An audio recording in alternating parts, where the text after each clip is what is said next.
내 자산도 내 몸도 건강해지는 시간 건강 365 닥터 인사이트의 김호수입니다.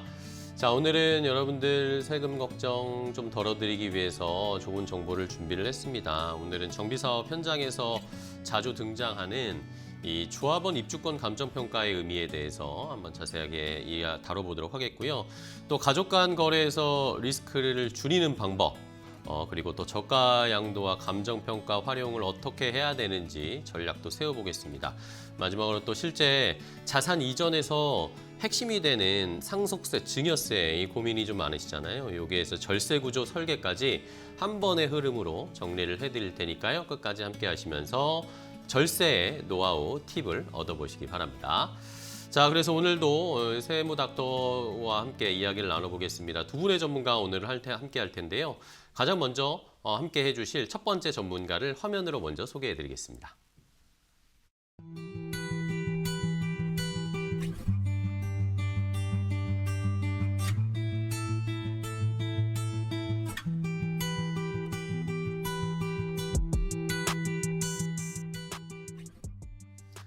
자, 첫 번째 함께 해주실 세무닥터를 소개해드렸는데요. 이제 직접 만나보고 인사 좀 나눠보도록 하겠습니다. 오늘은 세무법인 세담텍스의 성창원 대표 세무사와 함께 하겠습니다. 세무사님 안녕하세요. 네, 반갑습니다. 안녕하세요. 자, 네. 우리 시청자분들께 인사 좀 부탁드릴게요. 네. 안녕하세요. 저는 부친도 세무사로서 통합 30년째 세무사업을 이어하고 있는 성창원 세무사라고 합니다. 개인적으로 고객의 세금을 줄여드릴 때 쾌감을 얻곤 하는데 여기선 여러분들의 세금을 줄여드리면서 쾌감을 얻고자 합니다. 잘 부탁드립니다. 네, 알겠습니다. 성창원 세무사님과 함께 할 텐데 세금을 줄여주실 때 쾌감을 느끼고 또 즐거움을 느끼신다고 하니까 어떤 노하우가 있을지 더 기대가 되는데요. 그러면 오늘 성창원 세무사와 시청자분의 사연을 좀 듣고 이 시청자분의 사연을 해결해 드리면서 방법을 알아보도록 하겠습니다. 자, 첫 번째 시청자분의 사연이 준비되어 있으니까요. 화면으로 먼저 확인을 해볼까요? 안녕하세요. 부모님 재산이 조금씩 늘어나면서 상속세와 증여세를 어떻게 준비해야 할지 고민이 커졌습니다. 단순히 세금을 줄이는 방법을 찾기보다 장기적으로 부담을 좀 분산할 수 있는 구조를 미리 짜두는 게 중요하다는 얘기를 들었거든요. 지금 당장 큰 금액을 이전할 계획은 없지만 사전 증여를 어떻게 나눠서 진행해야 하는지, 또 부동산과 금융자산을 어떤 순서로 정리하는 게 유리한지도 잘 모르겠습니다. 괜히 잘못 설계했다가 나중에 더 많은 세금을 내게 될까 걱정도 되고요. 상속세와 증여세를 함께 고려해서 절세 구조를 짜려면 어떤 관점에서 접근해야 하는지, 미리 준비하면 좀 달라질 수 있는 부분이 무엇인지 조언을 좀 부탁드립니다.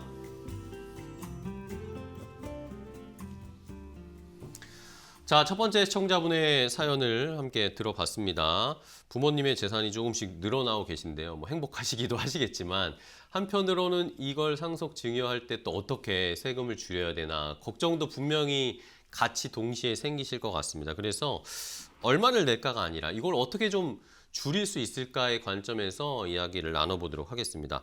자, 성창원 세무사님과 하나씩 알아볼 텐데 일단은 시청자분의 사연을 함께 좀 확인을 해봤는데 요 상속세, 증여세 요 왜 구조를 먼저 잘 설계를 해야 되는지를 저희가 좀 알아야 될 것 같아요. 신고만 잘하면 그게 알아서 착 계산되는 거 아닌가요? 아니 왜 이렇게 미리 구조를 좀 설계를 해놔야 될까요? 제가 그 상증세를 상담드릴 때 고객분한테 늘 드리는 말씀이 있는데 네. 신고만 하는 거는 주어진 자료로 하는 거는 효과가 1 정도라고 하면은 먼저 구조 설계를 하고 사전 설계를 했을 때 효과가 10이라고 항상 말씀을 드리거든요. 10배 정도 차이가 난다. 맞습니다. 이미 상속이 일어난 후 결정된 자료를 가지고 저를 찾으셨으면은 제가 해드릴 수 있는 역할이 정말 너무 적습니다. 하지만 미리 준비한다면 뭐 10배, 100배의 효과를 낼 수가 있고요. 네네. 그리고 단순히 세금을 줄이는 것만이 중요한 게 아니라 세금에만 매몰된 판단 이런 걸 하지 말고 네네. 고객들의 실제적 상황을 고려한 세금을 짜는 게 좀 중요하거든요. 뭐 예를 들어서 뭐 결혼을 앞둔 장남에게 재산을 더 주는 게 세금적으로는 뭐 한 1, 200 차이가 날 수 있겠지만 그게 더 미래를 봤을 때는 효과가 좋을 수도 있고 또 1차 상속뿐이 아니라 제2차 상속, 1차 증여가 아니라 제2차 증여까지 고려한다고 하면은 지금 하는 판단이 살짝 손해라도 나중까지 봤을 때 더 큰 절세가 될 수 있거든요. 그렇군요. 네. 그러면 뭐 방법이 여러 가지가 있을 것 같아요. 무궁무진할 것 같습니다. 네. 네. 그래서 구체적인 방법은 되게 무궁무진하고 네. 뭐 예를 들어서 여기 계신 김강산 간평사님을 통해서 이따 나오시겠지만 자산 가치를 법적으로 인정받는 시가로 확정지어서 세금을 크게 절세하는 방법도 있고 아니면 부동산의 형태를 바꿔서 금융재산으로 바꿔가지고 최대 2억 원까지 세금 공제를 받는 혜택을 노릴 수 있는데 이것도 다 사전적으로 준비를 해야 되거든요. 그래서 핵심은 내가 준비를 하는 골든타임을 놓치지 않는 게 제일 중요합니다. 그렇군요. 구조를 잘 짜서 그 핵심 골든타임에 적절한 선택을 하면 그냥 신고만 하는 것보다는 10배, 뭐 많게는 100배도 훨씬 더 세금을 절약할 수 있다. 차이가 날 수 있다라고 하고 설명을 해 주셨는데 그러면 이제 상속을 하는 방법과 증여를 미리미리 준비를 하는 방법이 있을 텐데 예. 이 선택 기준은 뭘로 저희가 잡아야 될까요? 미리 증여를 하는 게 뭐 빨리 준비하는 게 훨씬 더 도움이 많이 된다라는 이야기 많이 들었는데 진짜 미리 증여를 하는 게 항상 유리할까요? 어떻게 보세요? 좀 처음 논조부터 한번 다시 말씀을 드리면 네네. 상속과 증여를 이제 따로 생각하시는 분들이 많은데 네네. 사실은 법이 다 하나로 묶여 있어요. 아. 그래서 10년 단위로 묶여가지고 같이 과세되는 시스템이기 때문에 이거를 하나의 유기적인 구조로 짜셔서 설계를 하셔야 됩니다. 그렇군요. 뭐 예를 들어서 피상속인, 그러니까 돌아가신 분이 돌아가신 날 기준으로 해서 사전 10년 이내에 일어난 증여는 상속에 다 가산을 해서 세금을 계산하게 되거든요. 이것만 봐도 떨어져 생각할 수가 없고 그렇네요. 그래서 단순히 미리 주면 유리하다라고 보기는 어렵지만 네네. 네, 그렇습니다. 네. 그럼 기존을 정리를 해볼까요, 한번? 예. 그래서 기준을 두 가지로 정리를 좀 해봤는데 첫 번째는 시간입니다. 시간? 네. 아까 말씀드린 대로 10년의 합산이 되기 때문에 10년보다 더 긴 장기 계획을 세워서 사망 이전 10년을 넘겨서 미리 더 준비를 한다면 훨씬 더 절세를 할 수가 있어요. 그렇겠네요. 이렇게 되면은 10년 단위로 상속세가 합산되지 않기 때문에 상대적으로 낮은 세율 구간에서 자산을 이전을 할 수가 있고요. 결국 핵심은 언제 주느냐가 그쵸. 중요합니다. 그리고 둘째로는 자산의 성격입니다. 네네. 자산 가치의 상승이 예상되거나 지금 수익이 발생하는 자산이라면 미리 증여하는 것이 유리하거든요. 예를 들어서 재건축이 예정된 아파트라던가 임대 수익이 꾸준히 발생하는 상가라던가 이런 부분들은 부동산의 가치 상승분이 예견돼 있고 수익 발생분까지 이제 받는 사람이 계속 그 수익을 향유를 할 수가 있잖아요.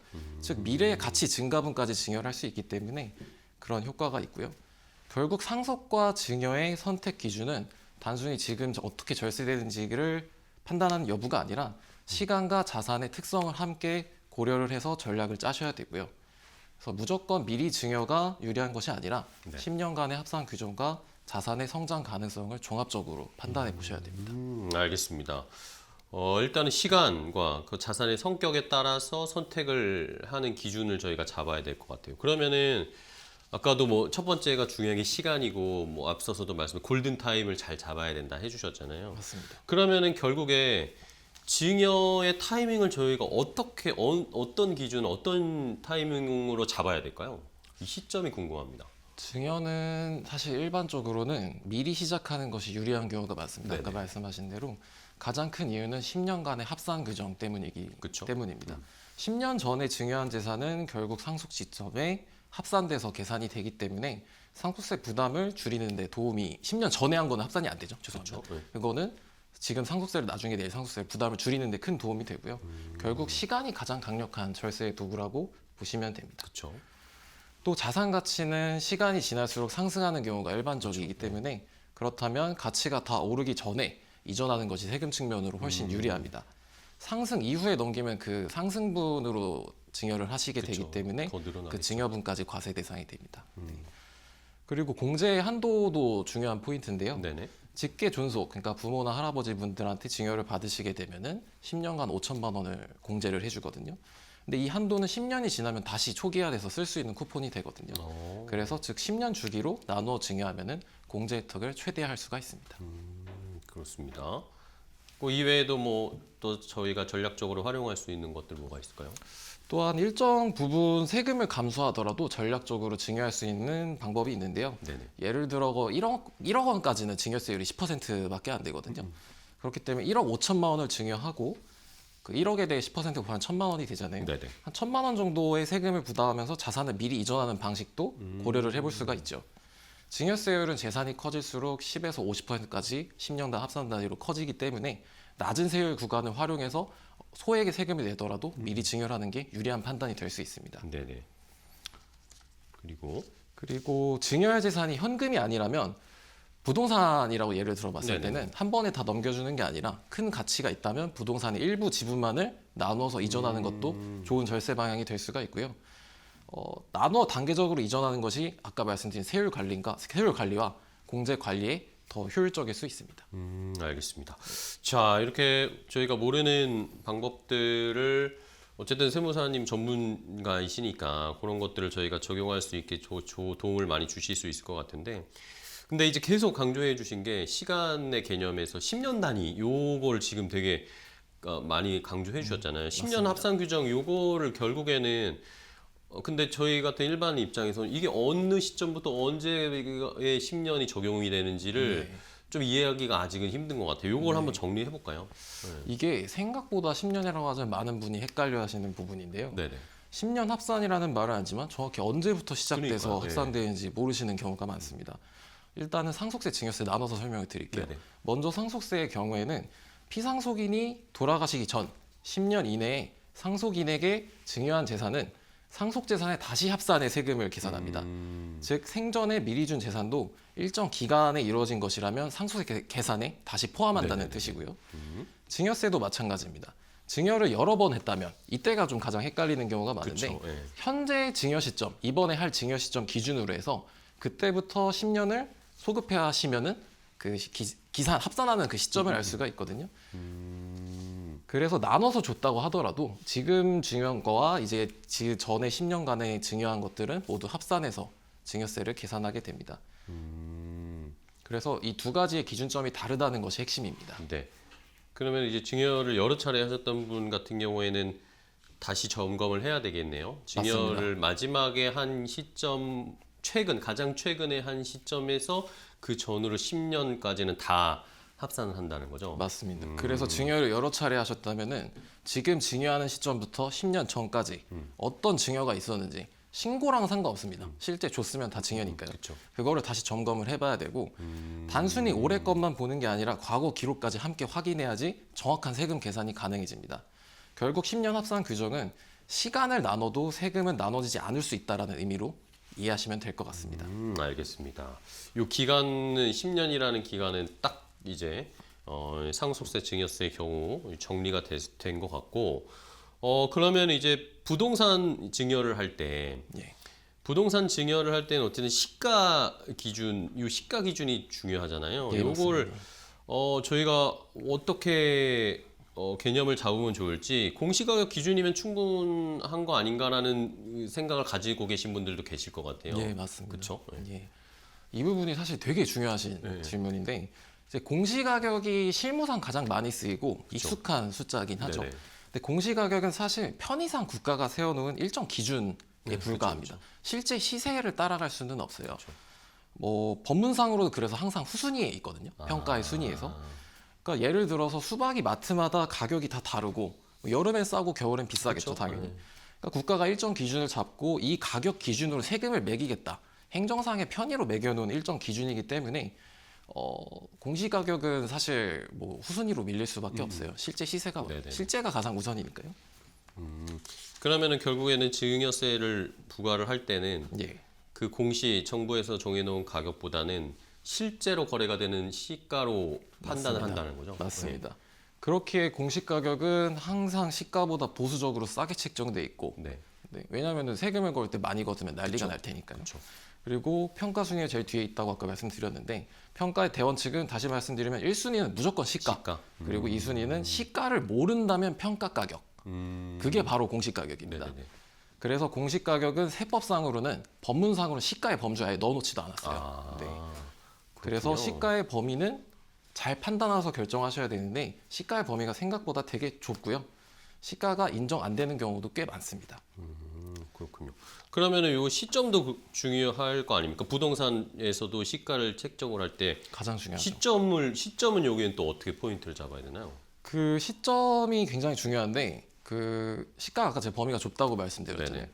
상속 기준, 그러니까 돌아가신 날로부터 전후 6개월에 해당 재산, 그러니까 당해 재산이라고 하거든요. 네네. 실제 거래가 있었다면 그 시세를 따라가는 게 1순위 원칙입니다.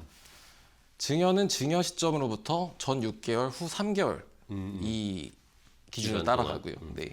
근데 부동산 같은 경우에는 저렇게 거래가 변동 이렇게 많이 있지가 않아요. 그쵸, 빈번하게. 그 시세가 보통 1, 2년 단위로 거래가 일어나다 그쵸. 보니까 그래서 실무상 공시 가격을 많이 쓰고 절세할 때 공시 가격을 활용하는 게 더 유리한 경우가 많아서 그거를 전략적으로 저희가 컨설팅을 해드린 경우도 많아요. 공시 가격이 더 싸기 때문에. 근데 감정 평가를 하면은 좀 재밌는 게 네네네. 감정 평가 가격은 아까 말씀드린 제가 평가 가격은 2순위라고 말씀드렸죠. 1순위가 네네네. 시가고. 근데 감정 평가 가격은 1순위인 절대적 시가로 봐요. 그렇기 때문에 부동산은 감정 평가를 잘 활용한다면 엄청나신 절세를 할 수가 있어요. 왜냐하면 평가사님한테 부탁을 드리게 하면은 저희가 원하는 시점에 원하는 가격은 아니겠지만 평가사님에게 부탁을 해서 신고할 가격을 어느 정도 정할 수 있기 때문에 절세 목적 그리고 가장 중요한 세무조사 대비용으로도 탁월한 효과를 발휘합니다. 그렇군요. 알겠습니다. 자, 이렇게 부동산도 한번 저희가 정리를 해봤어요. 시가가 왜 중요한지, 또 그 시점을 어떻게 잡아야 되는지까지 시청자분들 잘 체크를 해보시고, 자, 그러면서 이제 저희가 또 증여세나 이런 걸 아끼기 위해서 쓰는 방법 중에 하나가 이제 배우자 공제를 맞습니다. 활용하는 경우들이 많잖아요. 배우자 공제는 뭐 우리가 단순히 알고 있기로는 6억 원 이렇게 기준이 있는데 이거를 어떻게 활용하면은 효과를 극대화할 수 있을까요? 이것도 얘기하려면은 한 1박 2일 얘기할 수 있는데 단순하게 말씀드리면은 정말 큰 혜택이죠. 그쵸, 10년간 네. 6억 원을 세금 한 푼 없이 줄 수 있다는 게. 그리고 통념상 인정되는 생활비, 모여서 남편이 배우자 네. 아내에게 생활비를 준다고 하면은 이거는 비과세 상속 증여 재산이에요. 그쵸. 그래서 그 6억에 포함되지도 않아요. 그렇기 때문에 서로 간에 그냥 뭐 큰 뭉텅이의 6억을 줄 수가 있고요. 아까 서로 간이라 말씀드린 거는 제가 이제 앵커님이랑 배우자라고 하시면 예. 제가 앵커님한테 드린 것도 6억이고 앵커님이 저한테 저도 6억을 주셔도 그쵸. 각각 다 공제가 되거든요. 그쵸. 그래서 통합 12억이 12억을 되는 왔다 거죠. 갔다 할 네. 수가 있어요. 그래서 이 부분을 쉽게 생각할 수 있는 게 양도세 절세를 위해서 취득 가격을 올리는 겁니다. 그래서 제가 1억에 산 아파트를 6억에 팔면은 네. 차이 5억 원에 대해서 양도세를 내게 되겠죠. 그렇죠. 근데 팔지 말고 제가 배우자에게 현재 시세인 6억 원으로 평가를 해서 증여를 해요. 한다. 그럼 배우자가 그거를 6억에 산 거와 같은 효과니까 그쵸. 6억에 팔게 되면 양도소득세도 없고 증여세도 증여세도 당연히 없겠죠. 네. 근데 이제 좀 주의하셔야 되는 게 네네네. 이를 막기 위해서는 2월, 그러니까 이게 다 누구나 생각할 수 있는 규정이기 때문에 그쵸. 2월 과세라는 방지 규정이 있어요. 그래서 배우자에게 증여받고 10년 내로 팔면은 그냥 아까 말씀드린 대로 양도차익 5억으로 세금을 계산해서 내라는 특례 규정이 있어요. 그래서 이걸 활용하시려면 10년 이상 장기 보유할 부동산에 활용을 하셔야 되고요. 그래서 이렇게 말씀드리면 이제 뭐 활용하지 말라는 거냐 이렇게 얘기하실 수도 네. 있는데 또 잘 활용하는 방법은 이제 소득세 다이어트를 네네. 하시는 효과를 누리시는 겁니다. 그러니까 소득의 분산이 가장 기본적인 절세거든요. 네네. 예를 들어서 임대 주시는 상가가 여러 채예요. 그럼 그 중에서 한 채를 미리 떼서 배우자에게 증여를 한다라고 하면은 그 임대 소득을 내가 지금 다 합산해 가지고 내는 6채 갖고 있다가 6채 다 내고 있었는데 한 채만 떼서 배우자에게 주더라도 배우자의 소득세율은 낮게 적용이 되기 때문에 그쵸. 세금을 분산하는 효과가 있을 수 있겠죠. 네. 그런 방법도 있다. 예, 맞습니다. 알겠습니다. 자, 뭐 배우자 공제할 수 있는 방법 여러 가지가 1박 2일도 모자라도 하셨지만 일단은 배우자 상 공제는 여기까지 체크를 해보고 또 이제 그런 케이스도 있잖아요. 뭐 우리 세무사님도 아까 말씀하셨지만 아버님이 세무 공무원 같이 예. 세무 네. 사업도 하셨을 텐데 네. 이제 가업을 물려주시는 경우들도 있단 말입니다. 부모님이 맞습니다. 자식들에게. 네. 이럴 때는 어떻게 절세 구조를 짜야 될까요? 제가 이 부분은 가장 전문가라고 할 수 있는데 어떻게 보면 그렇겠네요. 제가 가업승계를 직접 받았으니까. 하셨겠네. 예, 맞습니다. 근데 가업승계라는 게 사실 이제 뭐 굉장히 한 가지 제도로 생각을 하시는 분들이 네네. 많은데 사실 굉장히 여러 가지 제도가 뭐 법문에 나눠가지고 흩어져 있거든요. 그래요? 예. 종합적으로 활용을 하셔야 됩니다. 구조 설계를 하시려면요. 돌아가시고 나서 회사를 물려주시는 가업상속공제 가장 핫하죠. 이게 종결점이거든요. 왜냐면 돌아가시고 나서의 마지막 끝이니까. 이게 가장 많이 알려져 있고 공제 금액도 굉장히 파격적입니다. 최대 600억 원을 세금 한 푼 없이 물려줄 수가 있어요. 네. 하지만 현실적으로 이게 준비 없이 실행하기는 굉장히 어려워요. 그렇죠. 실제 통계 자료를 보시는 게 좀 정확하실 텐데 네네네. 1년에 국세청에 가업상속 신고가 들어가는 게 작년 기준 188건인가? 그거밖에 안 돼요. 180건? 네. 그렇죠. 이런 경우는 뭐 갑자기 돌아가신다거나 그런 경우가 아니면은 쉽지 않잖아요. 적용하기 쉽지가 네. 않아요. 그리고 과거에는 1년에 10건도 안 들어갔었어요. 아, 네. 진짜요? 이게 왜 그러냐면 규정이 계속 완화를 시켜줬거든요. 네네. 이게 사후관리 유지 규정이 있어요. 5년간 직원들의 고용 유지를 해야 되고요. 아, 그 다음에 회사를 물려받을 자녀나 배우자가 돌아가시기 전 2년에 회사 이미 근속을 했었어야 돼요. 아, 그 그럼, 회사에 예. 네. 거기다가 또 중요한 거는 그냥 가업이라고 생각해서 다 물려주면 되는 줄 아는데 실제 세무조사를 받아보면 그 사업용 자산에 대해서만 공제를 해주거든요. 아, 그래요. 그래서 뭐 예를 들어서 임대주택이 법인이 소유에 있다던가 뭐 내가 개인 사업하는데 다른 재산 살고 있는 집이 있다거나 이거는 공제를 해주지가 않습니다. 그래서 요새도 뉴스에서도 굉장히 많이 나오고 있는 게 빈 땅에다가 무늬만 베이커리 카페 만들어서 네, 땅 그쵸. 넘겨주는 방식으로 하는 거 지금 전수조사 나오겠다고 그쵸. 하고 있잖아요. 네. 네. 그런 게 다른 제도를 그러면 이용해서 그럼 요런 케이스에는 어떻게 준비를 하면 좋을까요? 그래서 이 아까 말씀드린 대로 여러 가지 구조를 이용을 네, 다 하셔야 종합적으로 되는데 준비를 하셔야 됩니다. 돌아가시고 나서의 제도는 현실적으로 그냥 바로 적용하기 어렵기 때문에 어렵고. 돌아가시기 전에 가업승계 증여세 과세특례라는 이제 조세특례제한법에 조문이 있어요. 네네. 이 제도를 이용해서 증여기 때문에 증여는 상속이 아니잖아요. 그쵸? 돌아가시기 전에 네. 하는 거기 때문에 10억까지 세금 없이 그 이상은 600억까지 똑같이 세율 10%밖에 안 되는 특례세율로 미리 회사나 가업을 물려줄 수가 있어요. 그리고 미리 회사에 근속하게 할 수 있거든요. 이 네네. 제도를 이용해서. 그렇게 실질적인 승계 연습을 시키고 그 사이에 가업이 아닌 자산, 아까 말씀드린 가업이 아닌 다른 목적의 자산이 생각보다 많거든요. 네네. 이것들을 미리 처분하거나 고용 유지를 할 수 있는 회사의 상태를 만들어 놓는 게 중요합니다. 그리고 가업 승계로 미리 이런 증여로 취득한 가업에 대해서는 아까 말씀드린 가업 상속을 연동해서 받게 할 수 있는 제도가 또 연례 혜택이 있거든요. 네네네. 그래서 똑같이 가업 상속 공제도 적용을 받게 할 수가 있습니다. 그렇군요. 네. 자, 그러면은 또 다른 방법은 없나요? 아, 네. 네. 그래서 또 다른 제도도 있는데 만약에 이제 자녀한테 가업을 물려주게 하고 싶지 않은데 그냥 창업을 하게 예. 해주고 싶어 할 수도 있잖아요. 근데 그런 경우에 이제 창업자금 증여세 과세특례 제도라고 해서 5억 원은 세금 없이 그리고 최대 100억까지는 이것도 10% 세율로 네, 증여해주는 제도도 있습니다. 그래서 뭐 장남은 가업승계해주고 차남은 가업승계 증여세 과세특례 제도를 이용해주고 이런 식으로 자녀의 수, 사업의 형태에 따라서 종합적으로 적용하시는 것이 좋고요. 그리고 실무적으로 마지막 한 가지 팁을 드리면 네네. 이제 가업상속공제를 적용할 때는 어디까지가 가업인지 판단하셔야 되고 실제 사업용으로 공제되지 않는 자산이 많기 때문에 굉장히 좀 다각도로 판단해 보셔야 합니다. 알겠습니다. 네. 자, 이렇게 이 성창원 세무사님과 이야기를 나눠봤는데, 이게 뭐, 이 얘기해도 끝이 없을 것 같아요. 아, 네. 시간이 거의 다 또 자, 말이 좀 많죠. 주어진 시간이 다 네. 되어가지고 예, 예. 마지막으로 그러면 예, 예. 조금 질문을 넘어가서 예. 상속세 폭탄을 좀 피하려면 예. 이게 결국에는 많은 분들이 제일 궁금해하시고 필요한 거일 것 같아요. 상속세 폭탄을 좀 피하려면 어떤 준비를 미리 좀 해두는 게 좋을까요? 이제 준비 안 된 상속은 그냥 폭탄이 아니라 저는 핵폭탄이라고 그렇죠. 생각을 하는데 이를 위해서는 이제 몇 단계의 좀 준비 과정이 있습니다. 네네. 첫 번째로는 자신이 가진 순자산가액의 판단입니다.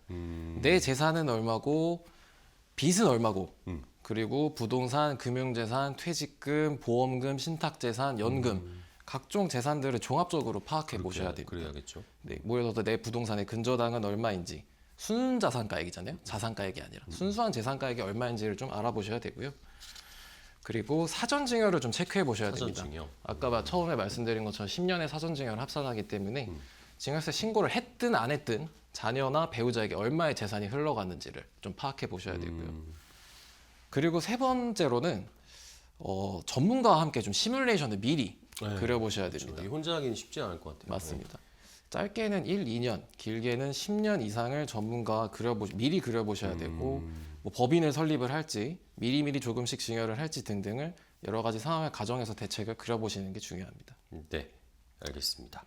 자, 이렇게 오늘 성창원 세무사와 함께 하나부터 열까지 전부 다 알려드리고 싶지만 오늘 여기까지 일단은 좀 이야기를 나눠보겠습니다. 세금, 상속세, 증여세를 어떻게 하면은 줄일 수 있을지 시청자분들도 한번 잘 파악을 해보시고 역시 뭐 전문가와 함께 상의를 하면서 장기 플랜으로 준비하는 게 결국에는 상속세, 증여세를 줄이는 최선의 방법이다라는 것은 뭐 다시 한번 저희가 확인할 수 있었던 것 같습니다.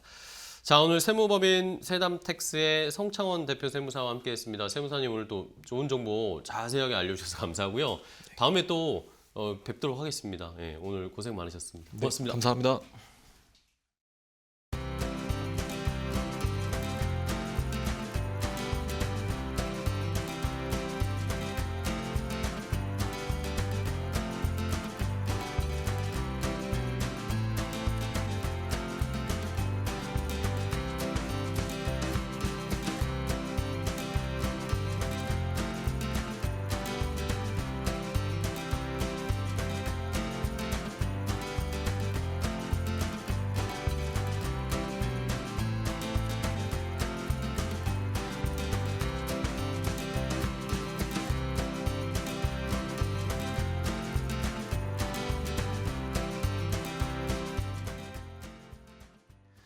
자, 건강365 닥터 인사이트와 함께하고 계십니다. 첫 번째 세무 닥터와 이야기 나눠봤고요. 두 번째 함께 해주실 전문가도 만나보겠습니다. 어떤 분일지 화면으로 먼저 소개합니다.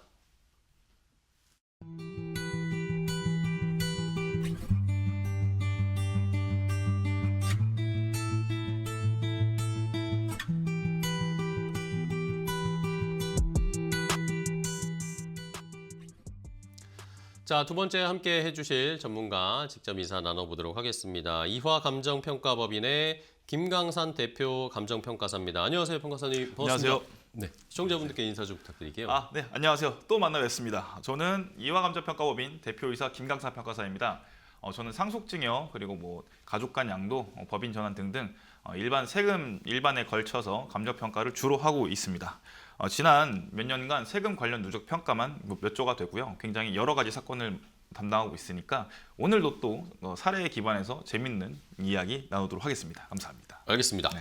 자, 우리 김강산 평가사와 함께 역시 시청자분의 사연을 함께 들어보고 고민을 함께 해결해 보면서 정보 알아보겠습니다. 두 번째 시청자분의 사연 준비되어 있으니까 함께 확인해 보시죠. 안녕하세요. 최근 재개발구역 내 조합원 입주권을 보유하게 됐는데 향후 증여나 양도를 고려하면서 감정평가가 꼭 필요한지 고민이 됩니다. 입주권은 일반 부동산이랑 달리 평가 기준이 다르다고 들었는데 어떤 시점에 평가를 받는 게 유리한지도 잘 모르겠습니다. 또 가족 간의 저가 양도를 생각하고 있는데 시세보다 낮게 거래하면 세금 문제가 생길 수 있다고 해서 이것도 좀 걱정이 됩니다. 감정평가를 활용하면 안전하게 정리할 수 있다는 얘기도 들었지만 실제로 어떤 전략이 필요한지 궁금한데요. 조합원 입주권 감정평가가 왜 중요한지, 가족 간 저가 양도 시에 감정평가를 어떻게 활용해야 리스크를 줄일 수 있는지 조언을 부탁드립니다.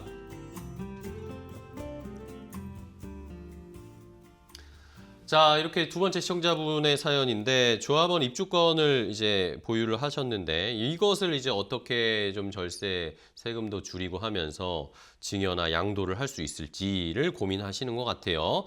자, 그럼 김광산 평가사님과 자세하게 이야기를 나눠볼까요? 일단은 많은 시청자분들이 또 생소하신 분들은 아니 뭐 이 입주권도 감정평가 대상이 되는 겁니까? 라고 질문을 하실 것 같아요. 네, 많은 분들이 입주권도 평가를 할 수 있나? 이렇게 네. 말씀을 하시거든요. 아니 뭐 아파트가 지어진 것도 아니고 그러니까요. 이름 자체도 권이잖아요. 입주권. 그래서 권리인데 권리인데. 이거를 평가를 왜 하지? 이렇게 생각들을 많이 네네. 하시는데요. 결론부터 말씀드리면 조합원 입주권은 감정평가를 하냐 안 하냐에 따라서 세금이 적게는 수천만 원, 많게는 수억 원까지도 오. 왔다 갔다 할 수 있는 굉장히 예민한 자산입니다. 그래요? 시청자분들이 오늘 꼭 아셔야 할 딱 세 가지 정도 미리 먼저 말씀드릴게요. 네, 좋습니다. 첫 번째로는요, 우리 세법은 그냥 종이 이런 권리 유무에 따라서 세금을 매기는데요. 이럴 때 이 권리의 실제 가치를 매겨서 세금을 산정합니다. 상속세 및 증여세법 60조에 따르면 시가로 이제 산정하는 것이 원칙인데요. 입주권은 아파트가 완공되기 전이라 할지라도 관련 법에 따라서 부동산을 취득할 수 있는 권리, 이렇게 인식이 되기 때문에 감정평가 또는 가치평가를 통해서 시가 산정을 해야 하고요. 그리고 입주권 안에는 당연히 기존 건물의 값어치, 권리가액이라고 하게 되는데요. 네네. 여기다가 그 유명한 프리미엄을 붙여서 감정평가액을 산정을 하게 되어 있습니다. 우리 개인도 그렇고 국가도 그렇지만 이 정비사업, 재개발 재건축 사업 단지 안에 네네. 프리미엄이 있다는 건 누구나 다 알고 있어요. 그렇죠. 그래서 진짜 몸통이 얼마냐 해서 그런 시가를 요구하기도 합니다. 두 번째로는요, 입주권에는 공시가격도 없어요. 공시가격이 있으면 그나마 조그마한 기준이라도 있을 텐데 그러게요. 참고도 될 텐데요. 근데 아시겠지만 권리기 때문에 지금 공시가격이라는 건 없고요. 그리고 사업 단지마다 뭐 동호수, 조망권, 뭐 사업 단계에 따라서 가격이 천차만별입니다. 그래서 이제 자녀한테 저가양도나 증여를 고민하실 때 객관적인 감정평가 없이 그냥 임의대로 한 요 정도 하겠지 이렇게 해서 낮게 그냥 신고하시면요, 세금 폭탄은 물론이고 세무조사까지도 나올 수 어이구. 있습니다. 그리고 마지막 세 번째인데요, 입주권을 감정평가하게 되면 방패를 그냥 하나 만든다고 생각하시면 돼요. 입주권은 권리가액과 프리미엄을 어떻게 인식하느냐에 따라서 이 증여 가액이 완전히 달라지게 되는데, 감정평가를 통해서 국세청이 인정할 수밖에 없는 합리적인 기준을 만들어 버리면 국가보다 내가 먼저 가격을 결정해 버리게 되는 겁니다. 그래서 추후에 상속세, 증여세뿐만 아니라 양도소득세까지 합법적으로 줄일 수 있는 절세의 골든타임을 확보하게 될 수도 있습니다. 그래서 입주권을 이제 저가양도를 한다던가 증여를 고민하신다면요, 감정평가서 한 장이 수억 원을 아낄 수 있는 보험이다, 이렇게 생각하시는 게 편합니다. 알겠습니다. 뭐 지금 당장은 가격이 정해져 있는 것은 없지만 요런 나중에 추후에 발생할 수 있는 세금이나 이런 것들을 미리 대비하기 위해서는 입주권도 시청자분의 사연처럼 입주권도 미리 좀 감정평가를 받아보는 게 좋겠다라는 의견이신데, 근데 요즘에 아무래도 서울에 최근에 정비사업 이런 게 활발해지면서 요즘에 특히 이런 문의가 많아졌다고요? 네, 요즘에 특히 문의가 많아졌는데요. 일단은 요즘에 제가 현장에서 느끼는 온도는 좀 다른 때보다 조금 더 뜨거운 것 같아요. 그래요? 왜냐하면 아시는 분 아시겠지만 지금 서울시의 아파트 가격도 엄청 상승을 했고요. 네네네. 이에 따라서 정비사업 내 입주권 또는 일반 분양권의 가격도 덩달아 오르고 있기 때문인데요. 그래서 지금 여러 위기감들이 나오고 있는데, 그 위기감을 한 3가지 정도로 정리해 드리면, 네. 첫 번째로 이제 다 아세요. 속도가 곧 돈인 시대가 됐습니다. 네네. 그래서 이 사업 단계가 한 단계 한 단계씩 조금씩 진행될 때마다 아까 말씀드린 입주권의 프리미엄은 몇 억씩 올라갈 수도 있습니다. 특히 50대 이상의 부모님들이 자녀에게 입주권을 물려주기 위해서 옛날에 사놓은 경우가 많거든요. 네네. 한 10년 전에 사놓고 지금까지 묵혀두는 경우가 많은데, 이럴 경우에 이제 가치가 폭증하기 직전이라고 판단을 늘 하시는 거예요. 그래가지고 지금이 세금을 아낄 수 있는 가장 절호의 찬스다, 이렇게 생각들을 하시고요. 두 번째로는 국세청의 세무조사 관련 얘기인데요. 네네네. 이제 갈수록 시가에 관해서 이제 검증이나 이런 재평가 등등이 많이 늘어나고 있습니다. 그런데 법상 시가라는 거는 거래 가격뿐만 아니라 감정가액도 포함이 됩니다. 그래서 이 서울 아파트 값이 엄청 올라가는 걸 보고 입주권 감정평가도 해서 거래가액과 입주권 감정평가 이렇게 비교를 한 다음에 좀 더 자기한테 맞는 절세 전략에 맞는 가액을 이제 갖고 싶어하는 심리도 있고요. 그다음에 증여 말고 가족 간 거래를 할 때는 네네. 뭐 아시는 분 아시겠지만 시가와 거래 가격의 차이가, 또는 시가와 이제 내가 양도하는, 자녀에게 양도하는 가격이 3억 또는 30% 이상 벌어지는 순간 부당행위 계산 부인, 이런 규정이 적용이 되는데요. 쉽게 말하면 가족끼리 너무 싸게 팔면 3억 이상 싸게 팔면 인정하지 않겠다, 이런 겁니다. 그래서 이 시세대로 세금을 매길 때 이 시가의 기준을 아예 감정평가를 통해서 좀 조절할 수 있는 이런 기회도 있기 때문에 감정평가사들한테 연락을 많이 오는 것 같고요. 네네. 마지막 세 번째로는요, 이제 정책의 변동성이 너무 큽니다, 솔직히 네. 말씀드려서. 그래서 입주권은 아까 말씀드렸던 것처럼 공시가격 자체가 존재도 하지 않아서 기준이 좀 많이 재량권이 넓은데요. 이럴 경우에 기준을 잘못 잡으면 자칫 세금 폭탄을 맞을 수도 있습니다. 그래서 불확실한 미래에 정책에 내 재산을 맡기느니 그냥 현재 시점에서 법적인 근거를 통해서 감정평가를 받아서 이 감정평가서를 확보하려고 하시는 분들이 늘어난 탓에 요즘에 상담이 많이 늘어나고 있습니다. 네. 자, 이렇게 많은 분들이 요즘 관심을 가지고 계신 상황이군요. 그러면은 감정평가를 받으면 어떤 이점들이 있는지도 궁금합니다. 기준시가 대신에 네. 감정평가를 이렇게 선택하시는 이유는 뭘까요? 일단은 결국에는 자신의 이득 때문에 감정평가를 네, 받으시는 그렇죠. 거잖아요. 네. 결국에 이제 기준시가는 보통 시세의 한 60~70% 정도로 형성이 되어 있습니다. 뭐 제가 체감상으로도 그렇고요. 그래서 그냥 기준시가로 하면 세금이 적게 나오니까 그냥 기준시가대로 하겠지라고 하시는 분들도 많은데 요즘에는 아름아름 다 공부하셔가지고 감정평가도 많이 받으시는데요. 네네.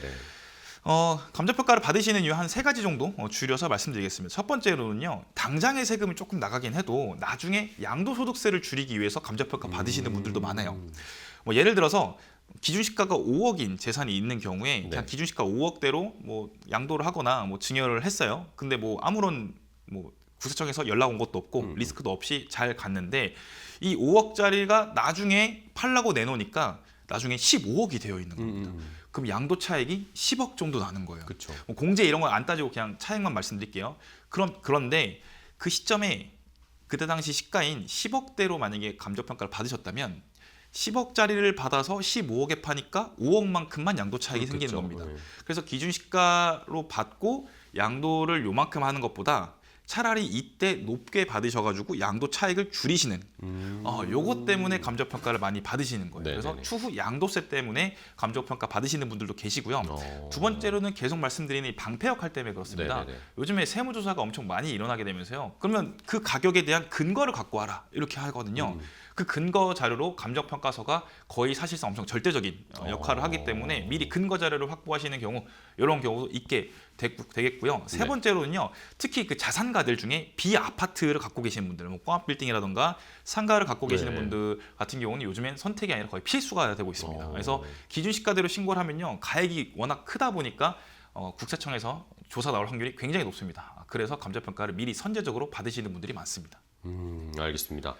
자, 그러면은 이제 입주권을 아까 시청자분의 사연으로 또 돌아가서 입주권을 증여를 하려고 한다. 증여 수단으로 입주권을 활용을 하면 어떤 것들을 저희가 미리 준비를 하면 좋을까요? 이것도 한 3개 정도로 제가 정리해 드릴게요. 그냥 한마디로 말씀드리면 입주권 증여는요. 타이밍이 예술입니다. 타이밍. 어느 타이밍에 어떻게 할 것인가 요거에 따라서 세금 차이가 수천만 원에서 수억 원까지도 차이가 날 수 네네네. 있는데요. 첫 번째는요. 이 기왕 줄 거면 가장 쌀 때 주는 게 제일 좋습니다. 네, 그래서 입주권은 관리처분 인가가 나게 되면 이제 부동산을 취득할 수 있는 권리로 바뀌게 되는데요. 그렇죠. 제가 해보니까 관리처분 인가 직후가 가장 최고의 골든타임입니다. 이게는 아직 멸실 전이어서요. 프리미엄 자체가 본격적으로 붙기 전이 될 수도 있습니다. 그래서 가치가 향후 미래 가치 대비 가장 저평가되어 있는 시점, 이때 증여 혹은 양도하시는 게 가장 베스트고요. 두 번째로는 저가 양도를 만약에 하신다면 법이 허용하는 선을 칼같이 지키시는 게 중요합니다. 아까 말씀드린 것처럼 시가의 30% 또는 3억 원 이 한도 내에서 증여세 없이 합법적으로 저가 거래하시는 게 좋습니다. 하지만 이 기준이 되는 시가를 본인 마음대로 정하면 안 되겠죠. 그쵸. 그래서 감정평가를 통해서 조금 자율적으로 조정해 보시는 게 가장 베스트고요. 마지막으로 입주권은 가장 이게 기본적인데 이 사람들이 많이 이제 잊어버리시는 게 있어요. 네네. 권리가액의 프리미엄을 반드시 붙여서 진행하셔야 됩니다. 2020년 2월달에 세법이 아예 개정이 되면서요, 이제 프리미엄을 권리가액에 무조건 붙여야 됩니다. 그래서 지금 최근 서울 주요 정비구역 같은 경우에는 수억 원까지도 프리미엄이 나오고 제가 직접 본 거는 수십억 원까지도 왔습니다. 와. 네, 최근에 80억까지도 왔어요 프리미엄. 야, 네. 엄청나게 많습니다. 그래서 감정평가는 이 프리미엄이 과도하게 잡히지 않도록 주변 유사 거래 사례를 정밀하게 분석해서 목적에 잘 맞게 감정평가하는 것이 중요합니다. 그래서 결론적으로 입주권 증여하거나 저가 양도하는 거는 단순히 물건을 넘기는 게 아니라 앞으로 오를 미래 가치를 내 밑에 세대한테 주는 그런 작업이라고 보시면 될 것 같습니다. 네, 알겠습니다. 입주권 증여를 할 때 고려해 볼 수 있을 3가지를 체크를 해봤고, 그러면은 입주권도 입주권인데 그럼 분양권 같은 경우에도 별도로 감정평가가 필요한가요? 어떻게 보세요? 네. 일단 정비구역 내에서는요. 조합은 입주권이 많긴 하지만 그래도 일반 분양권도 네. 생각보다 굉장히 많은 포지션을 갖고 있거든요. 분양권은 아직 집이 지어지지 않았을 뿐이지 입주권이랑 같이 세법에서는 부동산을 취득할 권리 이렇게 보고 있습니다. 특히 50대 이상 분들이 자녀나 또는 배우자에게 분양권 넘길 때 감정평가를 활용하면 합법적인 절세가 가능한데요. 이것도 세 가지로 정리해드리겠습니다. 네. 첫 번째로는요. 분양권을 가장 많이 의뢰하시는 분들이 뭐가 있냐면 부부간 공제 10억을 활용하시는 분들입니다. 네. 그래서 시청자 여러분, 배우자한테는요 10년간 6억까지 증여세가 빵원입니다. 그래서 분양권에 프리미엄이 많이 붙으면요 감정평가를 통해서 실제 가치를 반영해서 배우자한테 증여를 하시는데요. 그러면 세금 많이 나오는 거 아니냐? 하지만 6억까지 활용하셔서 6억만큼만 넘기시는 분들이 많습니다. 네네. 그렇게 되면 배우자의 경우에 취득 원가가 올라가겠죠. 예를 들어서 분양권을 5억에 취득한 경우에 아파트가 완공돼서 15억이 된다면 양도소득세 기준에는 양도 차익이 10억 정도가 나게 되는데요. 그렇죠. 근데 6억만큼을 배우자한테 증여하게 된다면 받은 배우자는 애초에 취득 원가가 올라가기 때문에 양도소득세가 줄어들게 됩니다. 그래서 합법적인 절세가 가능해져서 많이들 하시고요. 두 번째로는 합법적인 시가를 인정받을 수 있습니다. 네. 굉장히 중요한데요. 내가 우리 가족한테 분양권을 싸게 넘기고 싶다 하더라도 같은 단지에 프리미엄이 뭐 5억 정도의 형성된 사례들이 많다 보면요. 나중에 프리미엄이 5억으로 인정될 수도 있습니다. 네네. 그런데 감정평가를 통해서 향, 조망, 뭐 층, 기타 등등 이런 것들을 비교해서 프리미엄 한 4억 정도다. 이렇게 합법적으로 확정을 받게 된다면요. 우리한테 유리한 합법적인 시가로 인정받을 수도 있습니다. 세 번째로는요. 저가 양도의 안전 벨트를 지키는 건데요. 자녀한테 줄 때 싸게 넘기고 싶죠. 그렇죠. 그럴 때 합법적으로 이제 30% 또는 3억 원의 요 차익을 활용해서 증여 또는 저가 양도를 많이 하시는데요. 계속 말씀드리지만 시가를 마음대로 정하면 안 됩니다. 그래서 감정평가를 통해서 분양권 또한 확정을 지어서 좀 자유롭게 그렇게 조정할 수 있는 여지가 있다. 이렇게 말씀드리면 될 것 같습니다. 알겠습니다. 자, 이렇게 감정평가를 활용하는 방법들을 알아봤는데 그러면은 진짜 세무조사나 이런 세무 리스크를 실제로 감정평가를 미리 해놓고 하면 말씀해 주신 대로 진짜 방패 역할을 하는지 그런 구체적인 내용도 좀 궁금해요. 진짜 효과가 있는 건지. 네. 지금 상담을 하거나 저한테 의뢰 주시는 분들 대부분의 분들이 제일 무서워하는 게 구세청입니다. 그렇죠. 예. 사실 저도 좀 무섭고요. 모든 조사는요 기본적으로 아예 안 하는 게 제일 베스트입니다. 그렇죠. 예. 그런데 세무조사는요 이미 시작된 경우에 맡긴 좀 늦어요. 그래서 감정평가는요 이 아예 국가가 내 재산을 조금 합법적으로 덜 들여다볼 수 있게 하는 그런 증서라고 보시면 되는데요. 일단 두 가지 정도로 나눠서 살펴볼 수 있을 것 같습니다. 첫 번째로는 국세청에서 미리 연락 오기 전에 입증의 책임의 주도권, 입증 책임 주도권을 내가 가져가는 겁니다. 국가가 이거 20억짜리 아니야? 라고 하기 전에 이거 제가 감정평가 받아보니까요 18억에서 19억 정도 나왔습니다. 라고 이렇게 먼저 제시를 하는 거죠. 그래서 이제 뭐랄까요 고도의 주도권을 내가 쥘 수 있다. 이렇게 보시면 될 것 같고 두 번째로는 이제 부당행위 계산 부인이라는 개념이 있는데요. 어려운 개념이니까요. 그냥 네가 싸게 팔거나 증여한 거는 말이 안 된다. 이렇게 국가에서 인정을 해버리는 거거든요. 네네네. 근데 그거를 사전에 감정평가를 먼저 받아 놓으시면요 차단할 가능성이 굉장히 높아집니다. 왜냐하면 감정평가서는 법적인 근거가 있는 그런 공식적인 서류이기 때문에 국가 입장에서도 이제 부인하기 어려워요. 그래서 뭐 세무조사가 왔을 때 이거 뭐 어떻게 됐고 뭐 이런 거 소명하세요 할 때 그냥 감정평가서 하나 그냥 딱 주시면 됩니다. 요게 근거입니다. 이렇게 드리는 거예요. 그래서 크게 두 가지 입증 책임의 주도권 그리고 세무조사를 잘 막을 수 있다. 요 두 가지가 엄청난 효과가 나올 수 있는 거죠. 알겠습니다. 그러면은 이제 많은 분들이 아까도 저희가 세무사님이랑도 얘기했지만 양도나 증여 이런 거에서도 대비를 많이 하시기 위해서 감정평가를 활용도 하시는데 네. 그러면 저가 양도와 증여의 요 차이점도 좀 복잡한 것 같더라고요. 이 차이점 뭘까요? 우리가 하는 모든 거래는요. 돈을 주고 물건을 갖고 오면 매매라 그러고요. 그쵸. 또 양도라 그러죠. 돈을 안 주고 가져오면 뭐 무상 증여라고 합니다. 어려운 단어니까요. 그냥 쉽게 말씀드리면요. 뭐 어차피 주는데 뭐 증여야 매매냐 그게 중요하냐 이렇게 말씀하시는 네. 분들이 많아요. 어차피 내 자녀를 주는 건데. 하지만 세법은요. 그렇게 호락호락하지 않습니다. 저가 양도라고 할 경우에도 누군가는 이걸 악용해서 증여의 실질을 갖춰서 그냥 거의 돈을 안 받고 줄 수도 있기 때문에 그래요. 그래서 첫 번째 차이는요. 당연히 공짜냐 아니면 할인이냐 이 차이입니다. 증여는 대가 없이 100% 무상으로 넘기는 거고요. 저가 양도는 조금이라도 돈을 주고받는 유상 거래입니다. 근데 왜 번거롭게 돈을 주고받냐? 어차피 네. 자녀한테 그냥 공짜로 줘도 되는 거 아니냐? 하는데요. 세율이랑 이런 구조 자체가 아예 다르게 됩니다. 두 번째로는요. 그냥 공짜로 주면 되는데 왜 돈을 주고받아 하는데요. 요즘에 특히 가족 간 저가 양도가 증가한 이유는 부모님의 노후 자금 때문에 그렇습니다. 네. 요즘에는요 부모님도 받을 거 받고 자녀한테 넘겨주세요. 네네. 이게 자녀한테 집이나 자산을 통째로 넘겨주게 되면요 부모님의 수입은 어느 정도 끊기게 돼요. 좀 그쵸, 네. 줄어들게 되죠. 하지만 저가 양도를 하면요 자녀에게 시세보다 싸게 집을 주면서도 부모님은 일정 부분 현금을 확보해서 노후 대비를 할 수 있게 됩니다. 네네. 그 다음에는 법이 허용하는 이른바 할인권이라는 게 존재하는데요. 계속 말씀드리는 이제 시가의 30% 그리고 3억 그리고 요 그 차액 때문에 요 구간의 안에서 저가 양도를 하게 되면 증여세를 물지 않습니다. 그래서 10억짜리 아파트를 자녀에게 7억에 팔면요 이 차액 3억에 대해서는 증여세를 한 푼도 내지 않는다 이런 말씀입니다. 그리고 마지막으로 그런데 시가를 모르면 좀 독이 됩니다. 제가 방금 10억짜리를 7억에 팔면이라고 했잖아요. 네네. 근데 나중에 이게 제가 10억인 줄 내가 알았다가 나중에 국세청에서 이거 12억짜리 아니야? 하면 2억에 대해서는 또 증여세가 나오게 돼요. 그쵸? 취득세도 엄청 올라가게 되고요. 그래서 반드시 감정평가를 통해서 이 시가라는 기준선을 확고하게 박아놔야 됩니다. 알겠습니다. 그러면은 말씀해주신 그 시가의 판단 기준은 어떻게 정해져요?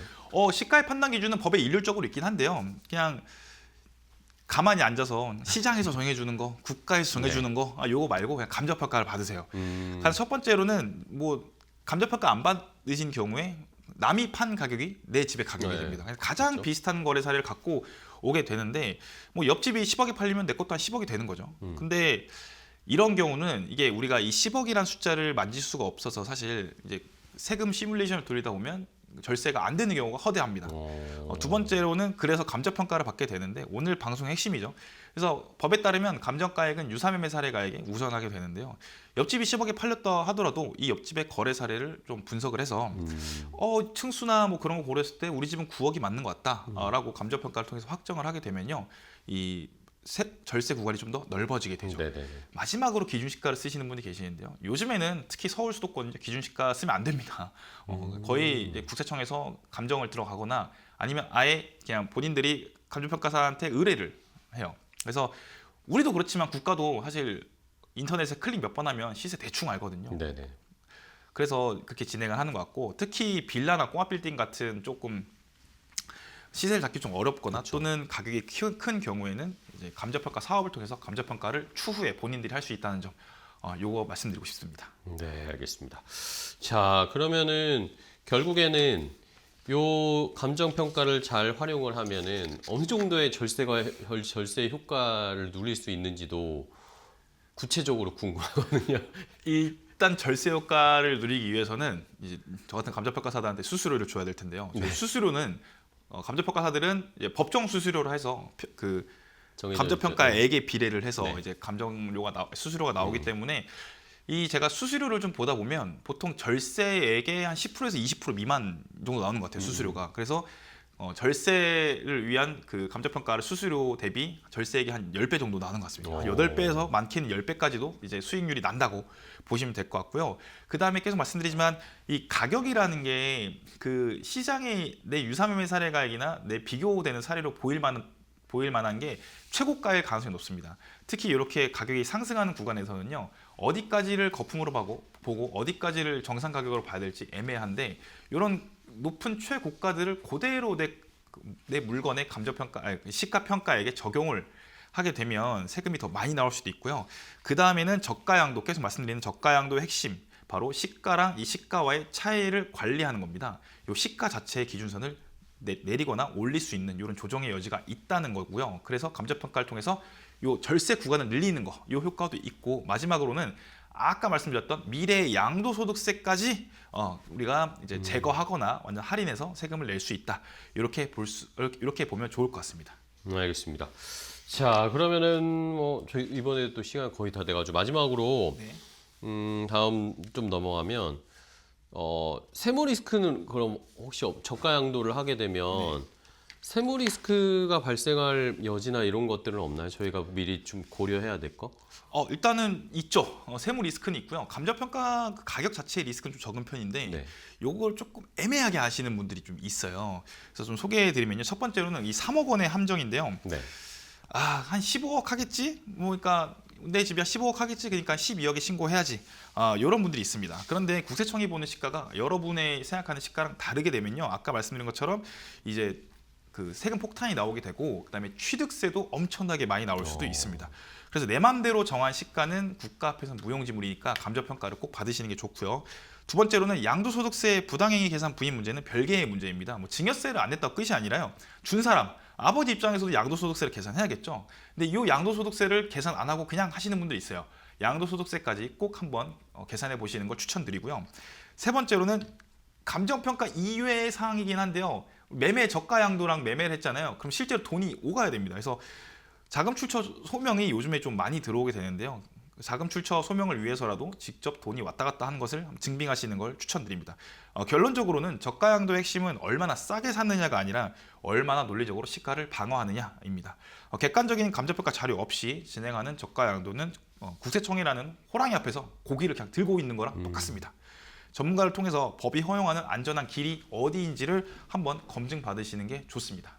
알겠습니다. 자, 뭐 마지막으로 한 번만 더 마지막으로 오면 이제 요 감정평가 어떻게 언제 활용하는 게 좋을지 마지막으로 시청자분들께 좀 조언 좀 부탁드릴게요. 감정평가를 가장 활용하는 방법은요, 이런 질문 많이 듣는데 네. 그냥 때가 됐다 싶으시면 본인이 제일 잘 알아요. 네. 자녀한테 언제 줘야 될까 막 이렇게 궁금하시는 분들 많은데요, 때가 되면 본인이 느꼈을 때 요 정도, 자녀가 요 정도의 지금 월급 받고 요 정도 할 때 이쯤 되면 내가 줄 법하겠다 싶으실 때 상담 받으시는 게 제일 좋고, 그리고 특히 서울 아파트 같은 경우는요, 지금까지 최근의 사정을 봤을 때 생각날 때 하는 게 가장 베스트입니다. 두 번째로는 일반 상가나 꼬마 빌딩 같은 경우는요, 기본적으로 그 단위가 크다 보니까 감정평가를 하지 않으시더라도 상담을 통해서 가격의 추이 같은 거 한번 받아보시는 게 좋고요. 그다음에 감정평가가 꼭 필요한 경우는 특히 요즘 같은 경우는 상속 받으실 때 상속 같은 경우는 금액이 크면 거의 무조건 세무조사가 나온다 보시면 되는데요. 그럴 때 객관적으로 방어하기 위해서 감정평가가 필요하게 됩니다. 그래서 크게 상속 같은 경우는 특히 세무조사, 증여나 저가양도 같은 경우는 때가 돼서 애들한테 물건 물려줄 때, 이럴 때는 감정평가를 필수로 받으시는 게 좋습니다. 알겠습니다. 자, 오늘 이렇게 이화 감정평가법인의 김강산 대표 감정평가사와 이야기를 나눠봤습니다. 감정평가를 잘 활용하는 방법 자세하게 알려드렸으니까요, 잘 참고를 해주세요. 자, 오늘 좋은 정보 알려주신 평가사님 너무나 감사하고 다음에 또 뵙도록 하겠습니다. 네, 오늘 고생 많으셨습니다. 감사합니다. 네, 고맙습니다.